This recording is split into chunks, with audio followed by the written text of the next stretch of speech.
ओम शांति।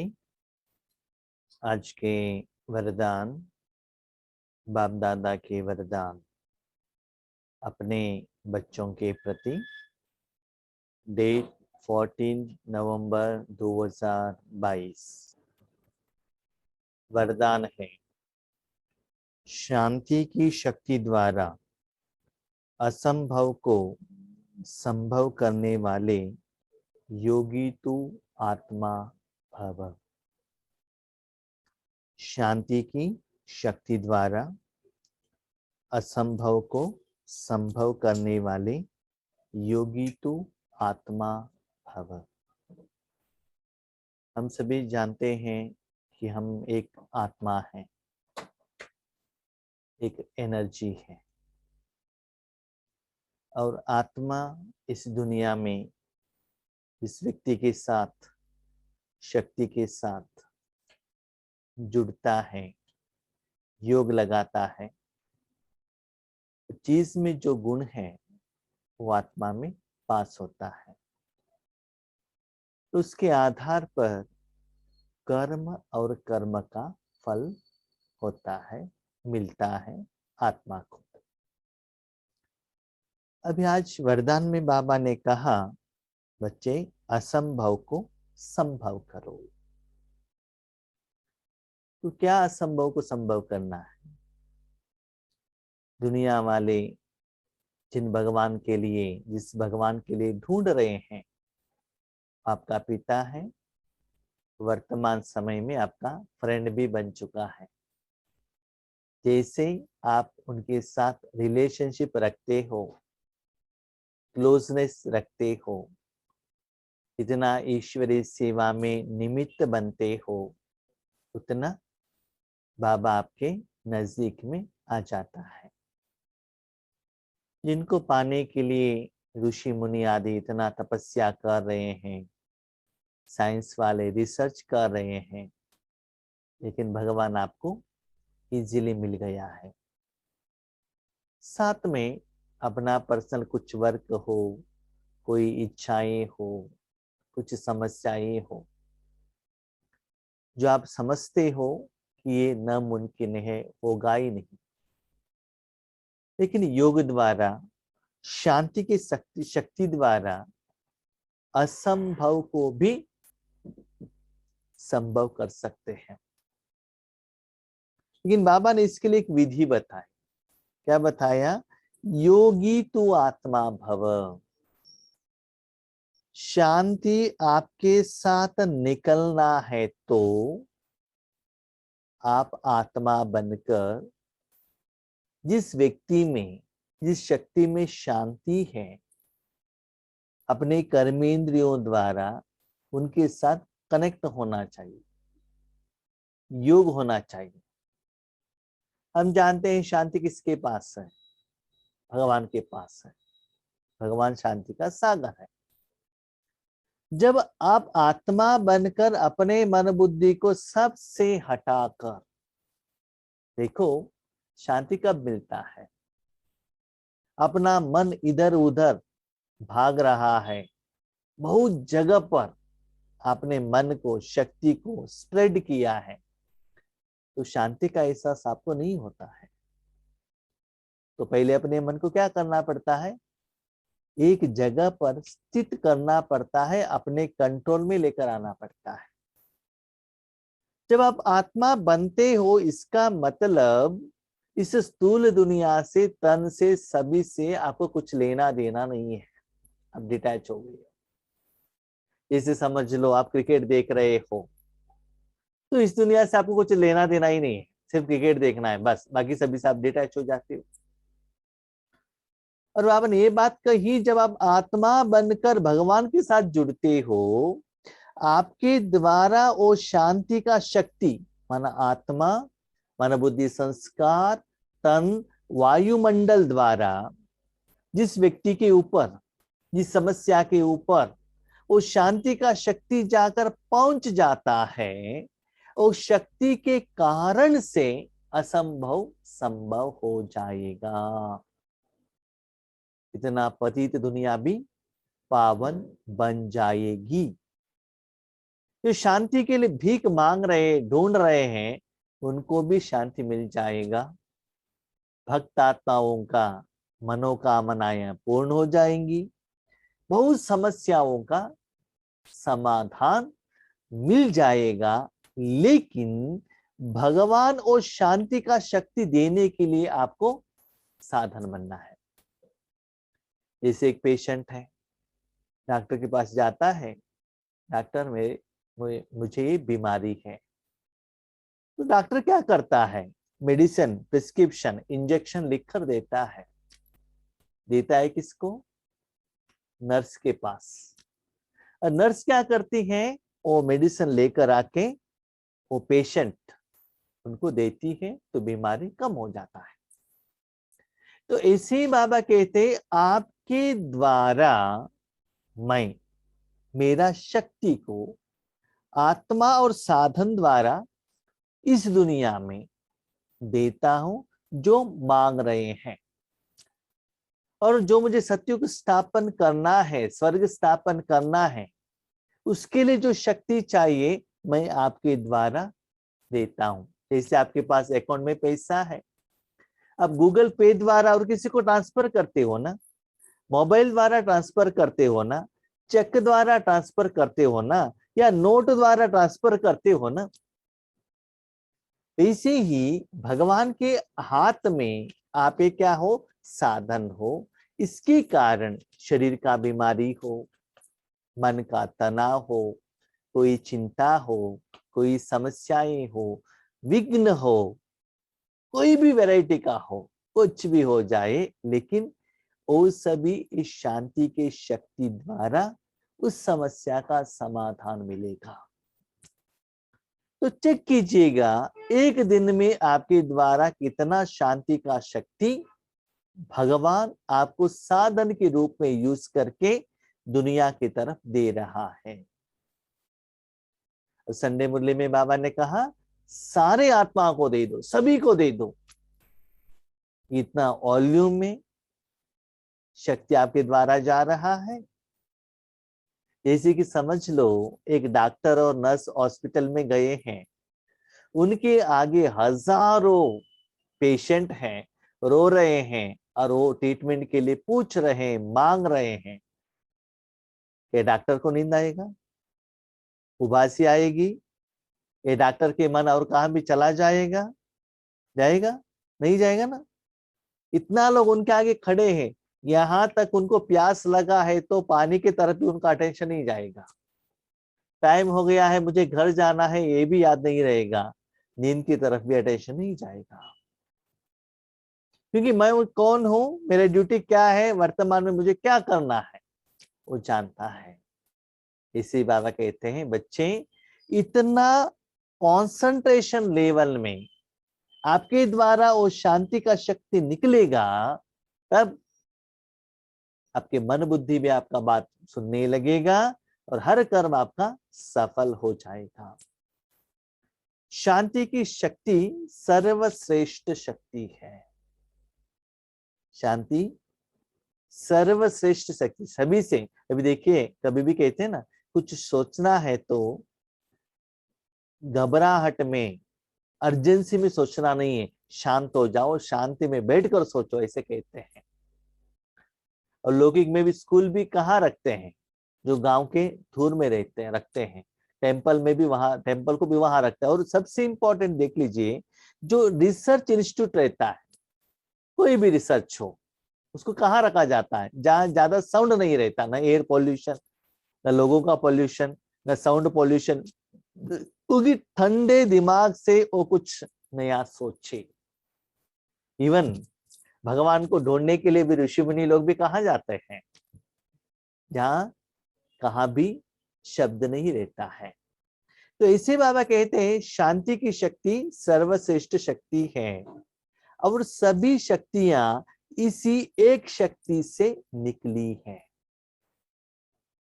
जब आपका मन शांत रहेगा ना, ये दुनिया का जो एनर्जी है, सब्जेक्ट है, ज्ञान है, एक्सपीरियंस है, आप उसको कैच कर सकते हैं। आपका मन शांत नहीं है, आपके आगे उस समस्या का समाधान रहते हुए भी दिखाई नहीं देता है। कभी कभी हम लोगों को एक्सपीरियंस है, आपका मन जब टेंशन में रहेगा, आगे आपके आगे जो शुगर का डब्बा है वो भी दिखाई नहीं देता, ढूंढते रहते हो। जब मन शांत होता है, हाँ इधर ही था ना, मैंने कितना बार ढूंढ लिया लेकिन मिला नहीं, है ना? क्यों?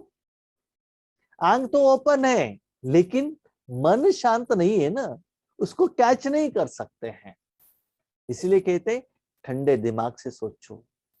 और पुराने जमाने में भी कहते थे रात में वो तो अच्छा सो जाओ, सुबह उठकर पढ़ाई करो, क्योंकि वातावरण भी शांत रहता है, आपका नींद भी कंप्लीट होता है, और जो पढ़ाई पढ़ते हो वो दिमाग में चला जाता है और रहता है।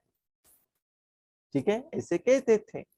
तो ऐसे बाबा कहते हैं शांति है सबसे श्रेष्ठ शक्ति, बाकी सारी शक्तियां ये एक शक्ति से ही निकलती है।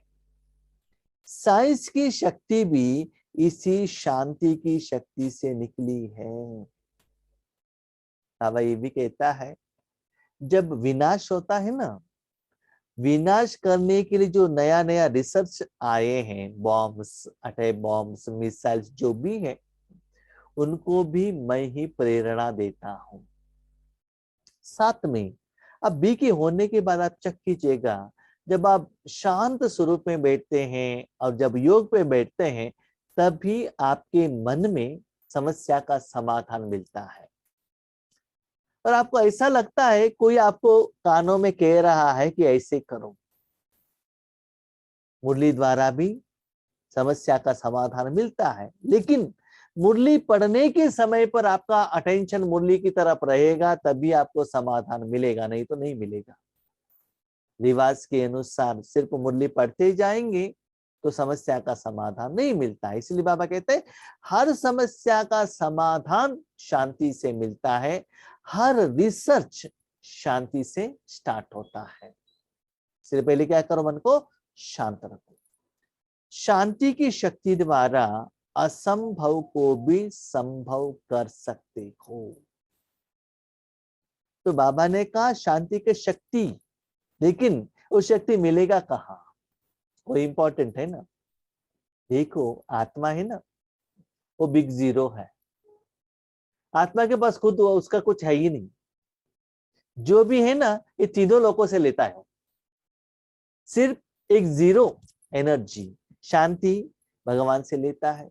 पानी चाहिए तो समुद्र से लेता है, कुएं से लेता है। भोजन चाहिए तो धरती से लेता है। वेजिटेबल चाहिए तो दुनिया से लेता है। जो भी है ना यहां से लेता है और देता है, लेता है और देता है। लेकिन क्या लेना है क्या देना है, इसके आधार पर कर्म और कर्म का फल है। आपके पास ऑप्शंस है, लेकिन आप अच्छा लेंगे आपको अच्छा होगा, गलत चीज को आप पकड़ेंगे तो आपको गलत होगा। तो चॉइस इन योर हैंड। वो स्थूल बात हो चाहे सूक्ष्म बात हो, कुछ भी हो जाए। अच्छा फिल्म भी है, पुराना बुरा फिल्म भी है, ठीक है। हर चीज में अच्छाई है, आत्मा में अच्छाई भी है बुराई भी है। अच्छा संस्कार है, बुरा बुरा संस्कार है। वेजिटेबल मार्केट में जाओ उसमें अच्छा भी है बुरा भी है। लेकिन आपको टैलेंट रहना चाहिए कि अच्छा क्या है। एक बार एक डबल ग्रेजुएट वेजिटेबल मार्केट में गए थे और सारा वेजिटेबल ले लिया। लेने के बाद वो जो वहां जो बेचने वाली थी एक बूढ़ी माता थी, तो उन्होंने पूछा कितना हो गया। तो माता ने एक फिगर बताया। ये जो ले रहे थे ना, हर बार जो एक लिस्ट लेकर आए थे कि क्या क्या उनको लेना है। लेने के बाद वो लिस्ट लेने के बाद हर एक को पूछते थे रेट कितना है। रेट उन्होंने आगे लिखा था हर एक चीज के सामने। वो माता से पूछा करीब 15 आइटम लिया होगा, अमाउंट पूछा तो उन्होंने अमाउंट बताया। तो ये मोबाइल द्वारा कैलकुलेशन किया इन्होंने, अमाउंट तो पक्का था, 100% एक्यूरेट था। तो उन्होंने पूछा आपका एजुकेशन कितना हुआ है। उन्होंने कहा मैं तो अनपढ़ हूँ, मैं पढ़ी ही नहीं हूँ, मुझे तो एक्सपीरियंस है, मैं करीब 40 साल से वेजिटेबल बेच रही हूँ। ठीक है, उसके बाद कैश तो ले लिया, रिटर्न वापस चेंज मिल गया। उसके बाद वो माता ने इनको पूछा कि आप डबल ग्रेजुएट हो क्या। तो इन्होंने कहा हाँ मैं डबल ग्रेजुएट हूं। आपको कैसे पता चला? मुझे ऐसे पता चला कि वेजिटेबल में पहले आप अपने बैग में पहले टोमेटो डाल दिया, उसके बाद सारा वेजिटेबल ऊपर डाल दिया ना, इससे मुझे पता चला कि आप डबल ग्रेजुएट हो। ठीक है, तो एक्सपीरियंस कहाँ है और ज्ञान कहाँ है, देख लीजिए। ज्ञान आगे काम पर आता है, एक्सपीरियंस काम पर आता है ना। इसलिए भगवान कहते हैं बच्चे, शांति, जब तक आप अपना मन को शांत नहीं रखते हो, असंभव का कार्य भी संभव करना है तो भगवान का सहयोग आपको चाहिए। जिस दुनिया वाले असंभव कहते वह आप योगी तो आत्मा बच्चों के लिए सहज संभव है। तो क्या असंभव कहते हैं दुनिया वाले? वह कहेंगे परमात्मा तो बहुत ऊंचा, हजारों सूर्यों से तेजोमय है, लेकिन आप अपने अनुभव से कहते हमने तो उसे पा लिया, शांति की शक्ति से स्नेह के सागर में समा गई। कोई कहते हैं कि भगवान कहाँ है? भगवान मेरे पास में है, मेरे दिल में है। क्यों? क्योंकि बाबा को मेरा दिल ही अच्छा लगता है। उतना प्यार से, उतना अधिकार से, उतना अनुभव से, उतना अथॉरिटी से कहना चाहिए। क्यों? मैंने उनको जगह दी है ना। लोग माने या न माने, दुनिया माने या न माने, लेकिन मुझे जो एक्सपीरियंस है ना, भगवान मेरे साथ में है। भले मैं जो कहता हूं सब कुछ वो करके नहीं देता है, लेकिन भगवान को साथ में रखने के कारण जो मुझे शांति मिलती है, जो एक्सपीरियंस है, जो सुकून मिलता है, जो आनंद मिलता है, जो प्यार मिलता है, प्रेम मिलता है, इससे भी कोई बड़ा प्रूफ हमको नहीं चाहिए। तो दुनिया वाले कुछ भी कहे, भगवान इतना इजी मिलता है क्या? इतना सहज है क्या? इतना प्रॉपर्टी है क्या? आपको ही मिलता है क्या? हमको क्यों नहीं मिलता है? लेकिन वही भगवान को पाने के लिए लोग क्या कर रहे हैं, और इसके पहले भी हमने क्या किया था भक्ति मार्ग में। इसी तो भक्ति मार्ग में मैंने तो ज्यादा भक्ति तो की नहीं, ज्यादा माना उपवास रखना या नंगे पांव पर चलना, ऐसा तो ज्यादा कुछ किया ही नहीं है।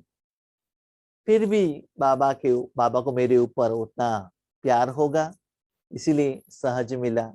इवन मैं लौकिक दुनिया में भी, पढ़ाई में भी ज्यादा टेंशन नहीं लेता था, हर बात में कुछ सीरियस नहीं है। लेकिन आज मैं ईश्वरीय सेवा में जितना सीरियस हूँ, उतना सीरियस मैं जिंदगी में कभी भी नहीं था कोई भी बात में। स्कूल में जाता था, होमवर्क पक्का करता था, लेकिन 4 दिन पहले ही पढ़ाई करता था। ठीक है, लेकिन आज ईश्वरीय सेवा में इतना आनंद मिल रहा है, इतना खुशी मिल रहा है, इतना सेटिस्फेक्शन मिल रहा है, तो और कुछ क्या चाहिए? और कुछ नहीं चाहिए ना। और बाबा इतना दुनिया से डिटैच करा रहा है, मैं और बाबा, और कुछ टेंशन नहीं। तो सच्ची जिंदगी का जो सुख मुझे अनुभव हो रहा है, तो बाबा कहते हैं एक ऐसे हो गया तो बाबा आपका फ्रेंड बन गया ना, खुदा दोस्त बन गया ना। तो स्नेह के सागर में समा जाओ, तो आपको जो चाहिए वो देने का जिम्मेदारी बाप का है। सच्चाई तो ये है। यथार्थ विधि से हम बाबा में समा जाएंगे तो स्थूल चीजों का कोई इच्छा ही आपके मन में नहीं आता है। निराकार में इतना आपको सुख मिलने लगता है, और स्थूल चीज भी जब जिसका जरूरत है वो बाबा आपको दे देता है। और जिस भगवान को लोग आज भी ढूंढ रहे हैं, रिसर्च कर रहे हैं, पाने के लिए इतना मुश्किलात फेस कर रहे हैं, आपके लिए इतना सहज रूप में बाबा मिल गए हैं। यही बाबा कहते हैं असंभव को संभव हुआ। लेकिन किसके आधार पर? किस आधार पर कहते हो? कि भगवान को आपने साथ में रखने के बाद जो आपको शांति का अनुभव होता है, उसके आधार पर ही आप कहते हो ना कि भगवान को मैंने पा लिया है। या फोटो रख कर कहते हो, या मंत्र पढ़कर कहते हो, या नारियल तोड़ने के बाद कहते हो, या यज्ञ करके कहते हो। इसे भी हमने भक्ति मार्ग में किया, लेकिन शांति का एहसास हुआ, सुख तो मिला क्योंकि भगवान के साथ आप कनेक्टेड थे। लेकिन हम यहाँ मेडिटेशन करने के बाद, हाँ स्टार्टिंग में भी वो अनुभव नहीं होता है, बहुत साल साधना करना पड़ता है। हाँ, कम समय में भी हो सकता है, लेकिन साधना करना पड़ेगा, यथार्थ विधि को अप्लाई करना पड़ेगा, तब भी आपको एक्सपीरियंस हो सकता है। तो ऐसे बाबा कहते आपको मैं इजीली मिला हूं ना, इसलिए आपको उसका वैल्यू मालूम नहीं है। जब मुश्किल से मिला होता उसका वैल्यू पता चलता। जब मैं बेंगलुरु में कंपनी में काम करता था, बहुत पहले 10 साल में उस कंपनी में इलेक्ट्रिसिटी नहीं था, मुझे सेल्स का जॉब था। मेन रोड से 1.5 किलोमीटर पैदल चलकर जाना पड़ता था। इवनिंग आता था पैदल चलकर, आजू बाजू में कोई घर गिर कुछ भी नहीं है। कभी कभी कोई कहते थे रेलवे ट्रैक के बाजू में मैं पैदल चलकर जाना पड़ता था, कोई कहते थे वहां मर्डर हो गया है, मुझे पता ही नहीं चलता था। मैं आता था, आने के बाद रोता था, बाबा योग सिखाओ योग सिखाओ योग सिखाओ। और जो रोने का है ना मुझे याद है। तो बाबा ने मुझे योग सिखाया और योगेश भाई करके नाम रखा। तो उनको पाने के लिए क्या किया है मैं जानता हूं ना, इसलिए उसको मैं छोड़ने के लिए रेडी नहीं हूं। देखो, जिनको भी जो चीज आसानी से मिलता है उसका वैल्यू नहीं रहता है। चाहिए तो देख लीजिए, आज आप अपने बच्चों को पूछने के पहले ही पैसा देते हो ना, 1,000 2,000 5,000। साइकिल पूछा दे दिया, कार पूछा दे दिया, कंप्यूटर पूछा दे दिया, तो पैसे का वैल्यू नहीं है। लेकिन जब हम छोटेपन में थे ना, 1 रुपए कमाने के लिए हम शादी के घर में जाते थे, सुबह से शाम तक काम करके 1 रुपए लेकर आते थे। तो 1 रुपए का भी आज वैल्यू है। तो भले कितना भी पैसा है हम उसको वेस्ट नहीं करते, क्योंकि उनका वैल्यू मालूम है। इसीलिए जिनको जो चीज आसानी से मिलता है उसका वैल्यू उनको पता नहीं चलता है। बहुत मुश्किल से मिलता है ना, उसका वैल्यू रहता है। देखो, हेल्थ का वैल्यू आपको कब पता चलता है? जब आपको इतना पेट दर्द हो, और पेट दर्द जब खत्म होता है तब आपका हेल्थ का वैल्यू पता चलता है।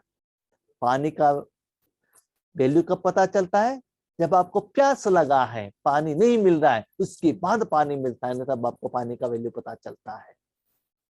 इसलिए इतना साल रोए थे भगवान के लिए, और आज भगवान मिल रहा है, फिर भी हम भगवान को शांति के लिए यूज नहीं करते हैं। किसके लिए यूज करते हैं? बिल्डिंग दे दो, पैसा दे दो, इंक्रीमेंट दे दो, मोबाइल दे दो, एग्जाम में पास करो। तो इस स्थूल के लिए पूछते हैं। तो बाबा का ये जो लैंग्वेज है ना, शांति, समझ में ही नहीं आता है। इसलिए बाबा कहते हैं बच्चे जितना शांति को अनुभव करेंगे ना, तो वो आपको वो पूछने का जरूरत ही नहीं है, वो जिस समय जो चाहिए मैं आपको दिलवा देता हूं। तो आज का स्लोगन है, निमित्त बन निर्माण का कार्य करने वाले ही सच्चे सेवाधारी हैं। सिर्फ आप निमित्त बनो, एक साधन बनो, और जो भी कर्म करना है कंस्ट्रक्टिव कर्म करो, डिस्ट्रक्टिव नहीं। आपका भी कल्याण होना चाहिए, दुनिया का भी कल्याण होना चाहिए, जिसके प्रति आप कर रहे हो उसका कल्याण होना चाहिए। याद रखना, आत्मा का कल्याण होना चाहिए। हाँ भाई जी, हम तो कर रहे हैं ना, क्या कर रहे हैं? मेरे बहन के लिए बिल्डिंग बना के दे रहे हैं, वो तो शरीर के लिए हो गए ना। तो बाबा कहते हैं आत्मा का कल्याण, ठीक है। तो उस कल्याण के लिए निर्माण का कार्य करने वाले ही सच्चे सेवा का आधार है ना। बच्चे, इस दुनिया में सच्चे भगवान का शांति चाहिए, उसके लिए लोग भूखे हैं। याद रखो, आज आप प्रैक्टिस करो, साधना करो, तपस्या करो, अंतिम समय में आपके द्वारा इतना शांति निकलेगा, लोग आके आपके चरणों में करोड़ों को रुपए में, करोड़ों के रूप में पैसे और गहने डाल देंगे। जैसे अभी तिरुपति में चल रहा है और बड़े बड़े टेम्पल में चल रहा है, आपका ही यादगार है। अभी आप एजुकेशन करके कितना घंटा वेस्ट करके कमाई कर रहे हो, वो 1 सेकंड में हजारों करोड़ रुपए, 100 के करोड़ के हिसाब से आपके आगे पैसे आकर आपके चरणों में गिर जाएंगे। सभी लोग शरण हो जाएंगे आपको। ये दुनिया में लोगों को दिखाई देगा ब्रह्म कुमारी जैसे वीआईपी और कोई है ही नहीं। इसे भी महावाक्य है भगवान का, लेकिन हम उसको समझ नहीं पा रहे हैं। अभी भी लौकिक दुनिया, लौकिक एजुकेशन, लौकिक कमाई, उसमें ही जुटे हुए हैं। लेकिन इसमें इतना अटेंशन रखते जाओ, उतना करोड़ आने के बाद भी उस करोड़ का कोई भी वैल्यू नहीं रहता है। क्यों? दुनिया में कुछ खाने के लिए कुछ आइटम ही नहीं है, तो करोड़ लेकर क्या करेंगे? क्या पैसा खाएंगे क्या? क्या गहने खाएंगे क्या? नहीं है ना। तो क्या करेंगे उसके समय? तब लोगों को पता चलता है, याद रखो भाई बहनों, उन लोगों को पता चलता है सच्चा सुख इंद्रिय सुख से नहीं है, गहनों से नहीं है, कोई मनुष्य आत्मा से नहीं मिलता है, न ऋषि मुनियों से मिलता है, न मठ में रहने वालों को वहां मिलता है, न टेम्पल में मिलता है। सच्चे सुख के लिए वो भाग भाग भाग कर आते हैं। कहाँ आते हैं? जहां उसका समाधान है वही आते हैं ना। तो पेशेंट कहाँ जाते हैं? हॉस्पिटल में ही जाते हैं ना। तो बाबा ने एक बात कही, बच्चे रूहानी हॉस्पिटल और स्कूल ओपन करो। तो इसीलिए अभी से वो सच्चे सेवा के आधार बनो, अभी निमित्त बनो। अभी क्वेश्चन, अभी तो हम राजयोग कर रहे हैं, लोग हमारे पास क्यों नहीं आ रहे? क्यों नहीं आ रहे? उसका रिजल्ट कारण ये है, क्या एमबीबीएस कंप्लीट करते ही जब एक डॉक्टर क्लिनिक ओपन करता है तो पेशेंट आ जाएंगे क्या? नहीं आएंगे ना। उनको प्रैक्टिस तो करना पड़ता है ना। 30 साल 40 साल वो करने के बाद जब फेमस होता है तब उनको अपॉइंटमेंट लेना पड़ता है। दुनिया में तो डॉक्टर तो बहुत सारे लोग हैं जो आराम से बैठे हैं, जो पेशेंट ही नहीं मिल रहा है। और कोई कोई डॉक्टर ऐसे हैं, उनको फोन करेंगे तो 6 महीने लगता है अपॉइंटमेंट लेने में। लेकिन उनका साधना कितना समय का चलता है। इसीलिए अभी से प्रैक्टिस करो। ईश्वरीय कार्य के लिए सेवा के आधार पर कर, सेवा का आधार बनना चाहिए, अपने मनमानी की इच्छा से नहीं, आपके प्लान के अनुसार नहीं, ईश्वर के प्लान के अनुसार। उसके आधार पर सेवा का आधार बनो। आपके पास जो क्वालिटीज है, विशेषता है, जो आपको अच्छा लगता है, उसके आधार पर नहीं, समय के अनुसार बाबा जो कह रहा है उसके आधार पर करो। अभी समझ लो, कोरोना का समय था, तब वैक्सीनेशन का जरूरत था। अभी सभी खत्म हो गया है, अभी वैक्सीनेशन का रिसर्च करेंगे तो क्या फायदा है? अभी फायदा नहीं है ना। जिस समय जो बीमारी है उसको करो ना, उसका रिसर्च करो ना, तब लोग आपके पास आएंगे। इसलिए बच्चे, बाबा कहते हैं त्रिकालदर्शी हो जाओ। भविष्य में ये साधु संत, पॉलिटिकल लीडर्स, फिल्म एक्टर्स, जो नाम मान शान वाले हैं, वो सभी आपके आगे चरणों में गिरेंगे। गिरेंगे नहीं, आपके आगे नहीं, भगवान के आगे। याद रखना। क्यों? भगवान को आपने जगह दिया है, भगवान के कारण वो आपके पांव में गिरते हैं, आपके लिए नहीं। You are only the aadhaar, instrument. उसके लिए अभी से प्रैक्टिस करो और शांति के शक्ति को फ्लो करो। और इस शांति की शक्ति को निर्माण का कार्य में निर्माण होकर, निमित्त होकर साधन बनो भगवान के हाथ में। ठीक है। ओम शांति।